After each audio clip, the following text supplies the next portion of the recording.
السلام علیکم خواتین و حضرات۔ آج مرزا غالب کی جس غزل پر ہم اس محفل میں بات کریں گے اس میں کل 9 شعر ہیں، یعنی 9 اشعار ہیں۔ ہم اس کی آج 4 یا 5 اشعار کی تشریح اور مشکل لفظوں کا مطلب بیان کریں گے، اور باقی ہم آپ کی خدمت میں بعد میں پیش کریں گے۔ اس کی وجہ یہ ہے کہ یہ غزل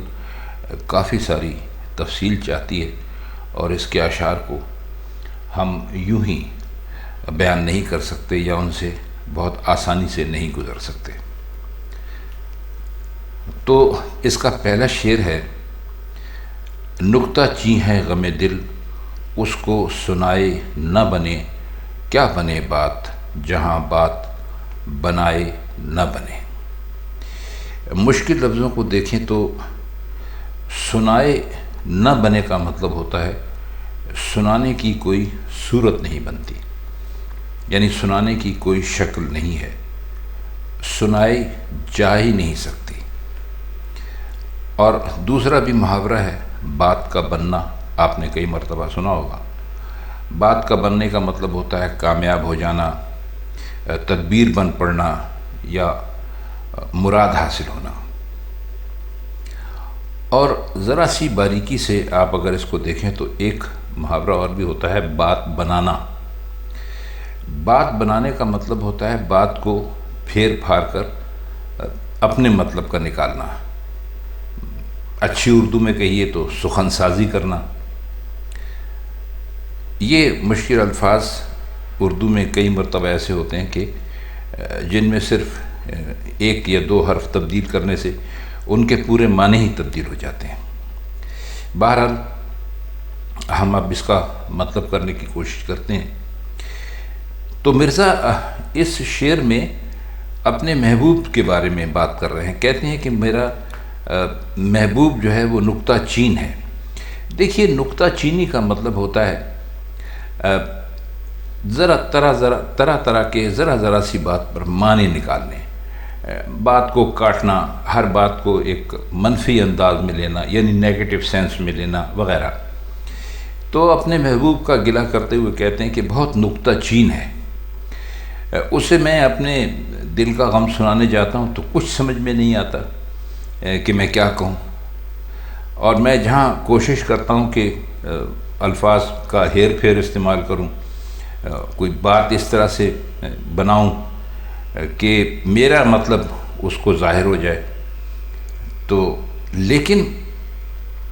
وہ اس کو بھی سمجھ جاتا ہے اور اس میں بھی کوئی نہ کوئی ایسے الفاظ تلاش کر لیتا ہے کہ جن سے کہ میری بات اس کے دل تک پہنچنا ناممکن ہو جاتی ہے۔ تو کہتے ہیں کہ یہاں کچھ ممکن ہی نہیں ہے، یعنی دوسرے لفظوں میں وہ یہ فرما رہے ہیں کہ میں نے ہر طریقہ اختیار کر کے دیکھ لیا کہ میرا محبوب یہ سمجھ جائے کہ میرے دل میں کیا ہے، لیکن وہ ایک ایسا شخص ہے کہ جو میری گھمائی پھرائی ہوئی بات میں سے بھی کچھ نہ کچھ نکال کے میری اس بات کو بھی ٹال دیتا ہے، سمجھ جاتا ہے، اس میں بھی کوئی نہ کوئی خرابی نکال دیتا ہے۔ تو ظاہر ہے کہ جہاں بات میں خرابی نکال دی جائے وہاں بات بننے کی یا بات مان دینے کی تو کوئی صورت ہی نہیں نکلتی۔ تو کہتے ہیں کہ میری سمجھ میں کچھ نہیں آتا کہ میں اپنے دل کا حال اپنے محبوب سے کیسے کہوں۔ اب خواتین حضرات، اس شعر میں ایک بہت ہی اہم لفظ ہے جو بالکل ہی شروع میں آیا ہے، وہ لفظ ہے نکتہ چیں۔ دیکھیے، اگر کوئی نہایت ضروری معاملہ بیان کر رہا ہو، اور خصوصاً حال دل جیسا معاملہ، غم کا معاملہ، اپنی تکلیف بیان کرنے کا معاملہ، اور سننے والا بات بات پر نکتہ چینی اور اعتراض کرنا شروع کر دے، تو وہ اس بات میں کبھی اثر پیدا نہیں ہو سکتا جو کہ قدرتاً پیدا ہونا چاہیے۔ اور یہی حقیقت اصل میں اس شعر کی بنیاد ہے۔ عاشق جب اپنے عشق کی درد بھری کہانی سنانا چاہتا ہے تو محبوب بات بات پر ٹوکتا جاتا ہے، کہیں اعتراض کر دیا کہ یہ غلط ہے، کوئی بات کاٹ دی، کسی میں کوئی خرابی نکال دی، تو کہتے ہیں کہ اس طرح وہ ماحول ہی نہیں بن پاتا جو ایک درد بھری داستان کے لیے بہت ضروری ہوتا ہے، اور غم انگیز جو داستان ہوتی ہے وہ بیان کرنے کے لیے اس کا ایک طرح سے اس کا تسلسل یا اس کی کانٹینیوٹی جو ہے وہ لازم ہے، یعنی اس کو بیچ میں روکنا نہیں چاہیے۔ تو محبوب کی جو نکتہ چینی ہے قدم قدم پر وہ سامنے آتی ہے، لہذا عاشق مجبور ہو کے کہتا ہے کہ بھائی میں کیا کروں، وہ وہاں اتنی نکتہ چینی ہوتی ہے کہ میں اسے اپنے دل کا جو حال ہے وہ بتا ہی نہیں سکتا، اور جہاں بات بتانے کی کوئی صورت نہیں وہاں میری بات کیسے بن سکتی ہے۔ آئیے اب اس کا شعر نمبر 2 دیکھتے ہیں کہ اس میں کیا ہے۔ میں بلاتا تو ہوں اس کو مگر اے جذبہ دل،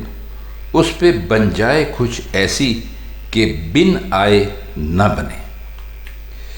جذبہ دل کا مطلب اپنے دل سے مخاطب ہیں، جو جذبہ شوق ہے، جو عشق کا جذبہ ہے دل میں، اس کو مخاطب کر کے کہتے ہیں، اور اس پہ بن جائے کچھ ایسی۔ بن جانے کا مطلب آپ جانتے ہیں، مصیبت میں پڑ جائے، آفت آ جائے، مجبور ہو جائے، کچھ بھی ہو۔ اور بن کا مطلب ہے بغیر، یعنی صرف زیر زبر کا فرق ہے، بن میں آپ زبر استعمال کرتے ہیں، بن میں آپ زیر استعمال کرتے ہیں۔ تو کہتے ہیں کہ ایسا نہیں ہے کہ میں اپنے محبوب کو میں نے بلانا چھوڑ دیا ہے، یا میں اس سے اب مخاطب نہیں ہوتا، یا میرے دل سے اس کی آرزو ختم ہو گئی ہے،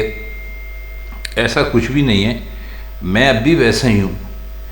میں اس کو مسلسل بلائے جا رہا ہوں، لیکن اس کے آنے کی کوئی امید نظر نہیں آ رہی۔ تو پھر اپنے جو دل کا جذبہ ہے اس سے مخاطب ہو کے کہتے ہیں کہ بھائی تو کوئی ایسا اثر دکھا کہ وہ بالکل مجبور ہو جائے اور میرے پاس آئے بغیر اس کے لیے چارہ نہ رہے۔ اب کیا یہ رہے ہیں اصل میں کہ بھائی میں تو انسان ہوں، ہو سکتا ہے میری نیت میں کوئی کھوٹ ہو، کوئی فتور ہو، میں اپنے جذبے میں سچا نہ ہوں، لیکن اپنے دل سے کہتے ہیں کہ بھائی تو اپنے جذبے میں بالکل سچا ہے، تو ان سے بڑی محبت کرتا ہے، اس میں کوئی جھوٹ نہیں ہے، کوئی دو رائے نہیں ہے، تو اگر تو چاہے تو کوئی ایسا اثر دکھا سکتا ہے کہ میرا محبوب بالکل مجبور ہو جائے اور میرے پاس آئے بغیر اس کے لیے کوئی دوسرا راستہ نہ رہے۔ تو پہلا جو مصرع ہے اس میں جو لفظ تو ہے، اس سے ظاہر ہے کہ محبوب کو بلا رہے ہیں مگر اس کے آنے کی کوئی امید نہیں ہے، یعنی یہاں بھی مرزا غالب نے اپنی شخصیت کو اور دل کو الگ الگ کر دیا۔ فرماتے ہیں کہ میں اپنی شخصیت کے حساب سے تو شاید میں غلط ہوں یا میرا جذبہ سچا نہ ہو، لیکن دل سے کہتے ہیں کہ بھائی تیرے اندر تو ان کی بڑی سچی چاہت ہے، اور جہاں سچ ہوتا ہے وہاں اثر بھی ضرور ہوتا ہے، تو مجھ سے تو بات نہیں بن رہی ہے، اب تو کوئی جذبہ دکھا، تو کچھ اپنی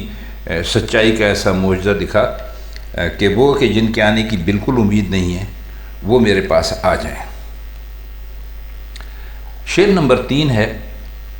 کھیل سمجھا ہے کہیں چھوڑ نہ دے، بھول نہ جائے، کاش یوں بھی ہو کہ بن میرے ستائے نہ بنے۔ اس میں کوئی مشکل لفظ نہیں ہے، بن ہے تو بن کا بھی ہم آپ کے سامنے معنی بیان کر چکے ہیں۔ کہتے یہ ہے کہ میرا جو محبوب ہے وہ اتنا ناسمجھ ہے، اتنا نادان ہے، اس میں اتنا بچپنا ہے کہ عشق اور محبت جیسا جو سنجیدہ معاملہ ہے وہ اس کو بھی ایک کھیل سمجھتا ہے، حالانکہ یہ ایسا کھیل ہے کہ جس میں لوگوں کی جانیں تک چلی جاتی ہیں، وہ تنہائی کا شکار ہوتے ہیں، ہجر کا شکار ہوتے ہیں، زندگیاں برباد ہو جاتی ہیں، زندگیوں کے رخ تبدیل ہو جاتے ہیں، لیکن ہمارا محبوب ایسا ہے کہ اس کے نزدیک تو عشق و محبت ایک بچوں جیسا کھیل ہے کہ بھائی جب دل چاہا کھیلنا شروع کر دیا اور جب دل چاہا چھوڑ دیا، تو وہ اسے کوئی سنجیدہ کام نہیں سمجھتے۔ جو ہمارے محبوب ہیں تو ان کے ساتھ دلی تعلق ہے، لہٰذا عاشق کو یہ پریشانی ہوئی کہ بھائی